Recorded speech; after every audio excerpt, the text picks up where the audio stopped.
Okay, so I'm going to talk about human pharmacokinetics and pharmacodynamics of PAH dibenzo def-P chrysene as have been detected using radiolabels in Lawrence Livermore National Labs accelerator mass spectrometry. So PAHs occur in mixtures. They're created from the combustion of carbonaceous material that can be wood, that can be charcoal, that can be fuels, fossil fuels. And I like to think of them in two fractions, a high molecular weight and a low molecular weight. The low molecular weight fractions are volatile and enter the atmosphere, and the high molecular weight fractions also, because of heat, enter the atmosphere, but then they tend to depose back to the ground and surfaces from the atmosphere. So in non-smokers, the main way that people are actually exposed to these are through the diet. That can be through deposition onto cereal grains and leafy vegetables are the main sources, as well as PAHs that we're intentionally adding onto foods for flavoring and preserving, such as in meats, in smoked meats and cheeses, or from aged oak barrels that we use to age alcohol. So if PAHs occur in mixtures, why DBC and why are we looking at this in humans? And DBC was, well, I guess the main way that we're looking at this is that mixtures are infinite. There are an infinite variety of mixtures. So in humans, it's really hard to get a dose effect and to compare across humans what we're detecting in their plasma. So we need to have kind of a reductionist approach where we're starting with just one PAH at a time and building up these libraries so that we can get to then meta-analysis predictions from mixtures. DBC we look at because it's kind of a unique molecule. It has a fjord region and a bay region. And the fjord region, traditionally PAHs are planar molecules, but because of the fjord region on the DBC, it's actually pushed out of plane. It's actually a bent molecule, which helps contribute to its incredible DNA adduct abilities, and it also can possibly change what we believe is a unique mode of action in DBC in tumor progression. Our collaborators at PNNL built a model, a computational model, based on animal data from DBC exposure and tumorigenesis. And we scaled this to predict what would happen in low-level exposures in humans. But the problem with a model and a computational model like this is that it's many steps removed. A rat is not a human. So the question comes up, how valid is this model and how accurate is this model in actual human predictions? Therefore, how much teeth does it really have from a risk assessment point of view? That led us to our first hypothesis, which is the kinetics hypothesis, that using ultrasensitive accelerator mass spec and with dosing with the C14 labeled DBC, we can actually, in humans, study in vivo the absorption of DBC from the body to then compare against the PNNL generated model to see if the prediction is accurate or not. So the design that we chose for this study was a 30 nanogram dose of DBC, which 30 nanograms of DBC is about the PAH equivalent, normalized by BAP equivalents from a 1 ounce smoked piece of cheese. And a 1 ounce piece is really what you would get in a single serving that you unwrap from the plastic. Also, if you were to have a charbroiled burger, for example, your dose would be much, much higher than this 30 nanograms of total PAHs. So this is an environmentally relevant dose. And to frame the 5 nanocuries of radioactivity, this is less radioactivity than you would be exposed to on a cross-country flight, and it's less radioactivity than you would be exposed to from eating 5 bananas, because a banana does sequester potassium from the environment, and 1 banana contains about 1 nanocurie of radioactive potassium. The volunteers were recruited with full IRB approval and radiation safety approval for this study. The samples that we collected were 15 time points of blood and all of the urine over 72 hours of the study, which we then divided into 6 pools. For the cleanup, we did an ethyl acetate liquid-liquid organic extraction, and that was to improve the C14 signal from the DBC to endogenous signal from C14 that's just accumulated in carbon from being a biological organism and sequestering carbon from the environment. We then normalize the amount of carbon in the sample. We count this amount of carbon in the sample with the carbon counter to then relate how much carbon per volume of biofluid is there to relate to the AMS measurement. The sample is then converted to graphite with high heat and temperature, which is the substrate that's fed into the AMS instrument. to be able to detect the C14 relative to the total carbon. And then we use that, the results there converted to femtograms of DBC equivalents per milliliter of sample over time to come up with the pharmacokinetic and pharmacodynamic properties of the compound. We did spend an awful lot of time on the sample prep just because this is such a highly manipulated sample. It was really critical that if we're trying to relate this to accurate human metabolism and excretion and pharmacokinetics, that we're not compounding that conclusion with sample prep artifacts. So we spent a lot of time working on the sample prep as well and extraction efficiencies. So this is a schematic of the AMS.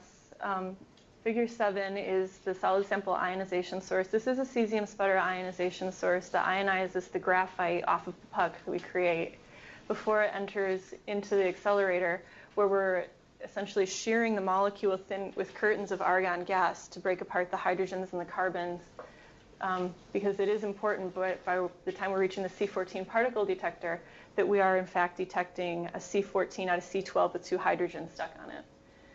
The ion strength changes a little bit, about every third of a second, to permit the samples entering the accelerator from either leaving the accelerator as a C13 hitting the C13 detector or a C14 hitting the C14 detector. So it's a switching of detectors and sample prep with ionization through the accelerator.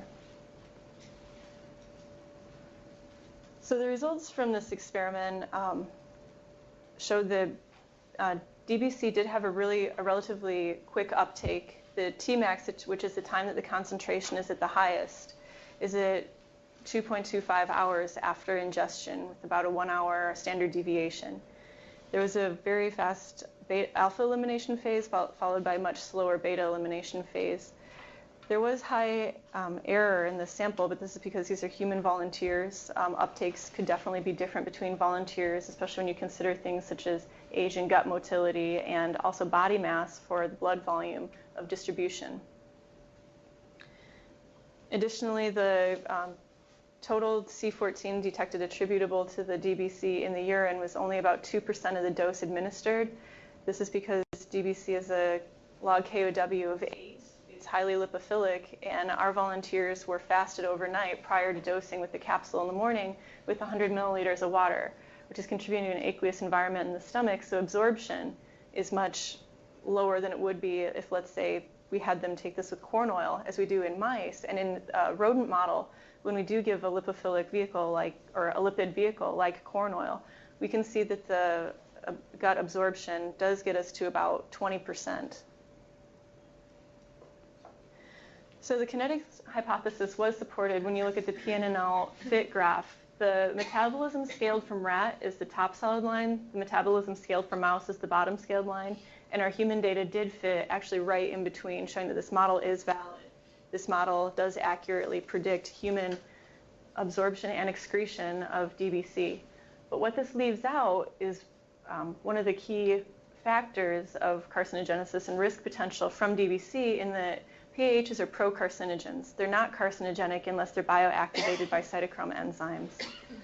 So leaving out that whole idea of what the metabolites actually are leaves out a lot of the risk, and which is really important when we're looking at this from an animal model perspective. What metabolites are formed in animals and to what extent versus what metabolites are formed in humans to what extent is a big piece of the puzzle for risk assessment.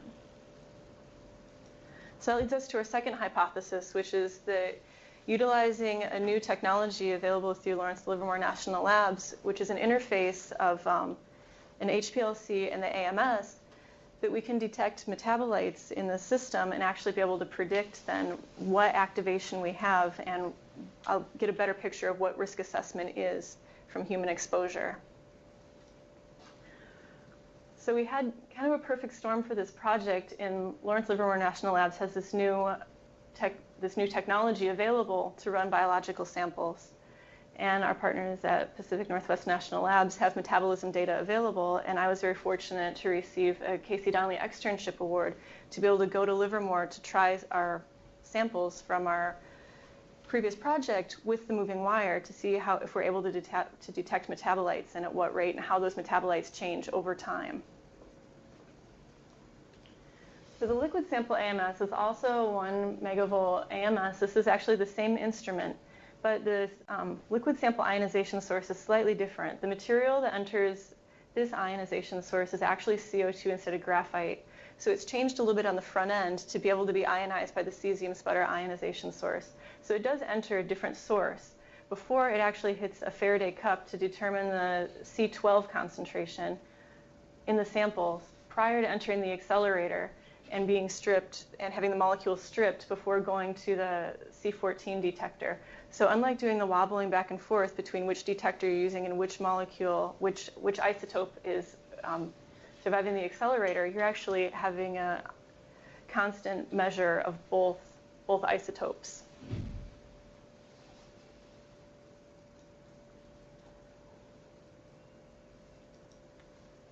So this is a video of the HPLC front end that then feeds onto the moving wire feed before entering the accelerator. In our case, the product entering the HPLC is actually ethyl acetate plasma extract or urine extract. And this is the nickel wire that's fed from a spool through these feeders that then take the wire through this indenter, which is putting evenly spaced indentations on this wire for the drops to accumulate in even size and space from each other on the wire to keep them from running into each other, before the wire passes through a cleaner to remove anything that may be on the wire, and also to oxidize the outside of the wire using a copper wire inside of the cleaning oven. At that point, there's a picotip emitter that's letting the HPLC eluent fall onto the wire before the sample passes through a drying oven, HPLC solvents, leaving the analyte to go to the combustion oven, where it's combusted off of the wire as CO2 and taken up through a GC capillary up and over to this ionization source, where then it's ionized before entering the AMS. And you can see in the bottom, this is kind of in real time measuring how the samples are coming through, and you have a C12 to C14 signal. In this case, this was one discrete sample where you're getting all of the C14 and C12 are actually in the same location in the space.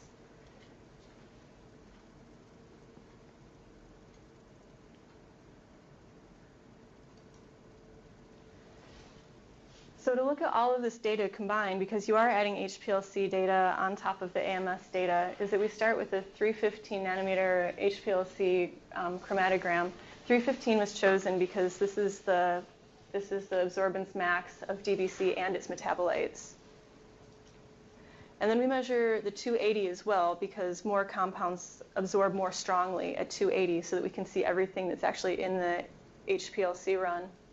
And we also use that as a PDA signal out. So this is independent of the software that you're using with the HPLC. This is just the detector sending the signal out then to the software that's used for the AMS.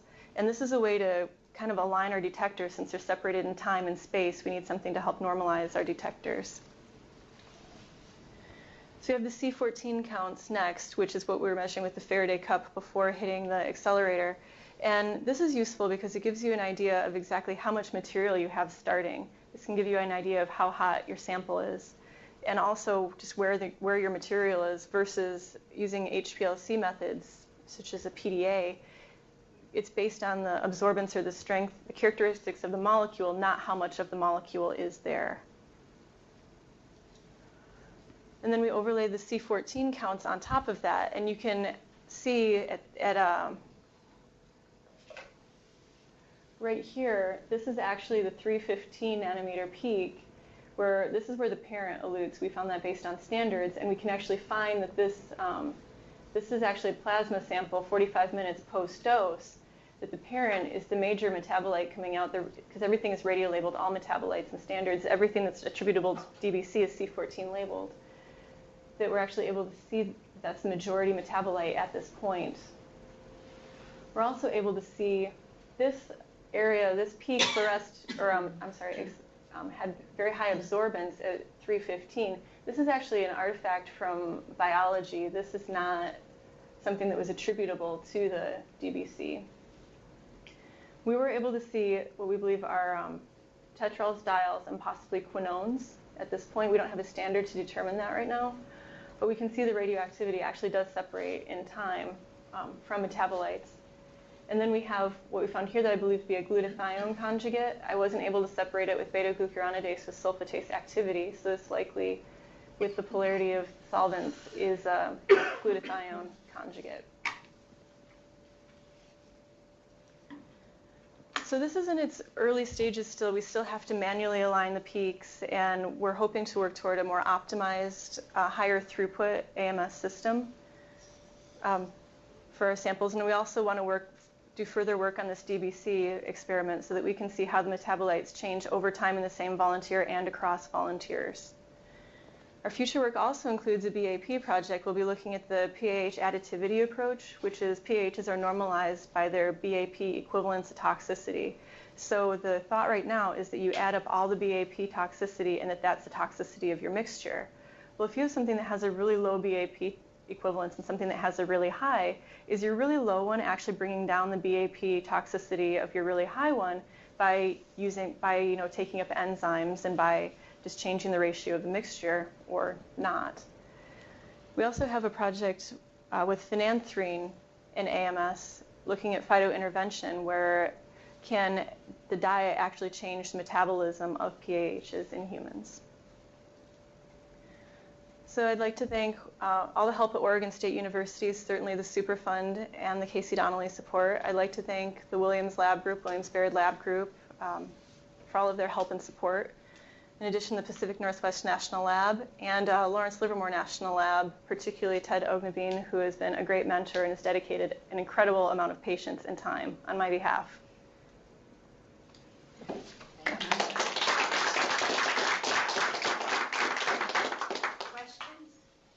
Erin, did you say if the percent uptake or the percent excretion in urine was 2%? The percent excretion in urine. Okay. Yeah, uptake is kind of a tough one. That's related to bioavailability, and much to my chagrin, there's no way to do that without an injection matching an oral dose. That's one I'd love to find out what the actual bioavailability is, but ethically I don't think we can do that. Yeah, and then the other thing is, given the high KOW, likely excretion in feces too. Absolutely. Yeah. So at the end of hypothesis 1, you showed a figure of the human and the rat and the mouse. Just the human actual data points or modeled data points? Those were actual data points. And so I noticed they didn't go to 0. What does that mean, and what's the implication of that? That was from one volunteer, so those were one volunteer's data points because that was the early data they had to work with. And it didn't go all the way down to 0, so the implication is that at 72 hours they could still be shedding radioactivity. So in future work, to look at the dynamics, each volunteer will be dosed in 3 replicate doses, but the washout period that we're giving is 3 weeks. And we will be taking a starting as well at that point. Yeah, because it's not going down very quickly at that point after the first push, kind of. Does that imply 2 different mechanisms happening, or something else going on? Because it's like you have 2 different rates. Yeah. An initial and then a slow. Absolutely. They've talked about possible renal reabsorption being a mechanism for why that beta is so much slower. And also there could be some cycling of species inside of the body. Okay. Is there a reason you used an aliquot of water to swallow that pill with and not a more lipophilic, like a milkshake or something like that? I don't know that there was anything particularly in mind to try to increase the absorption we want, because most of our food and most of our drink is aqueous, and first thing in the morning, 7 o'clock in the morning, I don't know how keen people would be on a milkshake at 7 a.m. too. In Laura Traber's lab, they've done some work with enriched cereal for vitamin E. Okay. Even having it absorbed onto an apple skin, that the presence of some lipid really makes a striking difference in absorption. Yeah, it was a little bit difficult that the absorption is so low, because we have to assume that all of it's absorbed when we're designing the experiment. We have to assume worst case scenario, but so little was actually reaching the bloodstream because so little was absorbed that it led to a little bit of a problem that we were kind of pushing some of the limits of detection. Initially, we were not going to do the extraction and cleanup, but because the signal was so low compared to biological, we did have to do the cleanup. I thought that was a really interesting presentation, and when you were modeling your data, you were saying how the physiological characteristics of the host, for lack of a better word, could influence some of those kinetics that you're seeing. With your modeling, are you going to kind of explore that and normalize to BMI or that kind of thing that would influence some of those parameters? Yeah, we'd like to. This was not powered to. This was not very many volunteers, but future studies, especially with the BAP, that study proposed right now has 60 volunteers. So we aren't specifically selecting volunteers based on any characteristic, but we would hope just over a normal population that would give you enough variability that we could look at something like that. Right. All right. Thanks for coming.